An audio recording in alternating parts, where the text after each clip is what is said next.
8.9 magnitude. Now we know that's a big number. It was the 5th largest earthquake in history.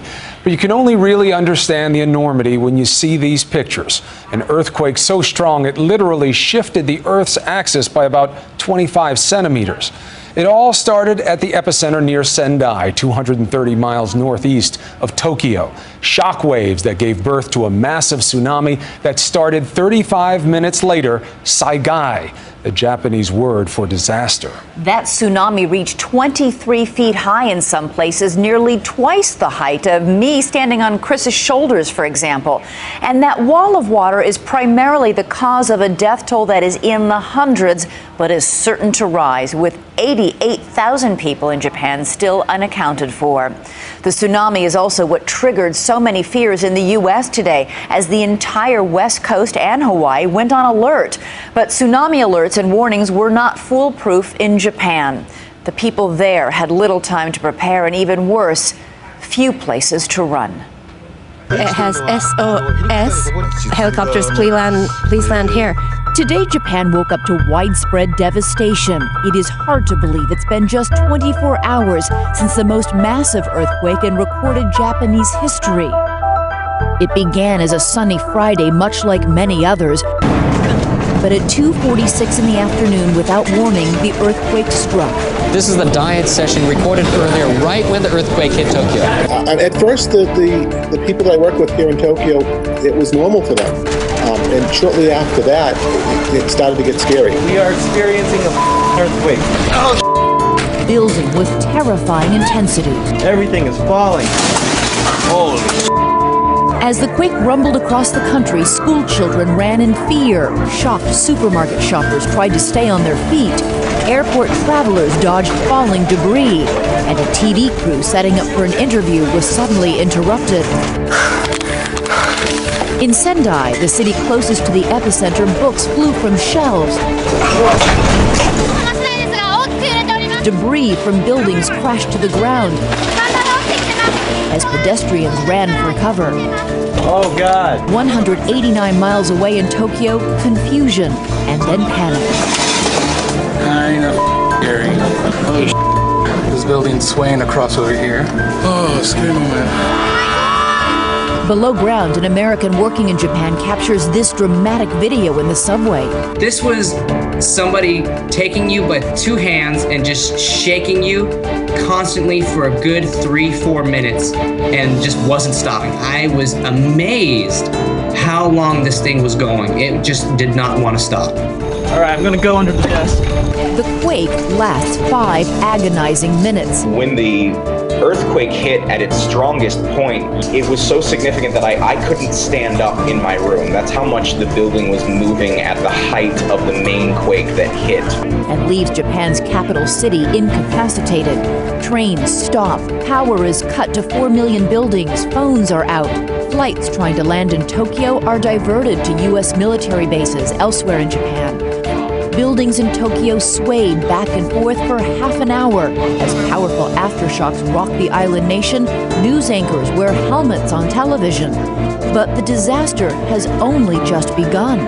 The quake unleashes 3 massive tsunami waves that hurtle toward the coast of Japan at speeds of up to 500 miles per hour. In Sendai City, a tsunami reached as far as 10 kilometers inland. For the people in the northern city of Sendai, still dazed from the quake, there was too little time to react. A large part of the city has been struck, engulfed by this tsunami. Huge boats are torn from their moorings and tossed into overpasses. Houses are crushed like kindling by the awesome power of the waves. And everything is smashed together into a deadly wall of debris that consumes everything in its path. As the wave streaks along the flat countryside, the CCTV cameras record the slow-motion swallowing of an entire airport. A bullet train filled with passengers and tourists traveling along the coast disappears, so far without a trace. We are watching this incredible torrent of debris. In the ocean, a huge whirlpool forms off the coast, a result of the ocean floor essentially cracking open, the water acting like it would as if a bathtub is draining, potentially sucking everything down to the ocean floor. Miyagi police report that a boat with 81 people on board is missing. Please evacuate and take precautions. Japan is the only country in the world with an early detection system for earthquakes. It worked well by all reports, sending warnings across the country and allowing some factories time to shut down. Still, an oil refinery explodes. And that fire in an oil refinery completely under control, a large inferno. Perhaps most ominously, this nuclear plant on the coast of Fukushima is in a state of emergency when its backup generator fails, compromising its ability to keep its radioactive core cool. The reactor is only 170 miles northeast of Tokyo. Even as Japan mobilizes a global realization that the giant wave is traveling east across the Pacific. So we don't know the height of the waves if and when they hit these islands. That is absolutely unbelievable. Here it comes again. And other countries begin to brace for impact. This is coming straight over the wall onto the main road. In the hours before, Honolulu police prepare for the worst, evacuating tens of thousands of people near the beach. In Hawaii, a series of waves 7 feet tall hits just after 8 a.m. Eastern, but fortunately does little damage. Crescent City, California, hit by a tsunami back in 1964, had a hard day today as well. An 8-foot wave came in, destroying the city docks and piers, doing millions of dollars in damage. Similar scenes in Santa Cruz, but nothing like the scenes of devastation in Japan. Late today came word that the missing ferry boat and its 81 passengers had been found. Rescuers have arrived via helicopter. But for Japan, the long journey back has only just begun. This woman who comes from Yokohama says she cannot reach her family and she's worried about them.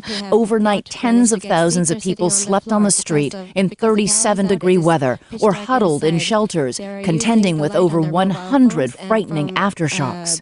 Aftershocks have been consistent. I have to easily say there's been over 30 throughout the day. This morning, rescuers fan across the country as survivors emerge, and fresh scenes of devastation and tragic human loss. A bridge snapped in half, people perched atop a shattered apartment building.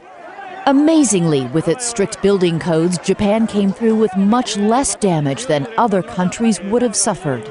And thank God for the way they build buildings here, because I may not be talking to you. A cautionary tale for those other nations in the deadly ring of fire. We're joined now by Akiko Fujita, our ABC News reporter in Tokyo. And now, Akiko, things have had some time. People have had some ability to get settled there through the day. What are you seeing? Well, we're still seeing plenty of gridlock out here. You can see all the cars just jammed. We're seeing this on many roads as people try to head out towards the disaster zone. Traffic not so bad away from it. In Tokyo, we are starting to slowly get back to normal. Some train lines back up and running. We see the street lights working, power running, and water running as well. So things slowly starting to get back to normal out here, but obviously the hardest hit area up north, not the case. And the fear of the unknown there must be tremendous. What are you hearing? What are people concerned about? Well, the biggest concern really is just the death toll. When you look at those images, massive waves just coming, crashing on shore yesterday, immediately after that earthquake hit, and you see those homes being washed away. You can imagine just what kind of damage that caused. People are getting out there today, and they are just concerned about what they could see. Death toll sure to rise in the days and weeks ahead. What do you know about the recovery effort and the ability to get supplies to the hardest hit areas? Well, the Japanese government has put, all hands on deck. Just thousands of people affected out there. They are trying to get people out there as soon as possible, but they also have to be mindful of their safety. A lot of structures out there are very unstable. Some of these homes to see if there are any survivors, but the conditions are making that difficult as well. All right, Akiko, thank you so much from the reporting there in Tokyo.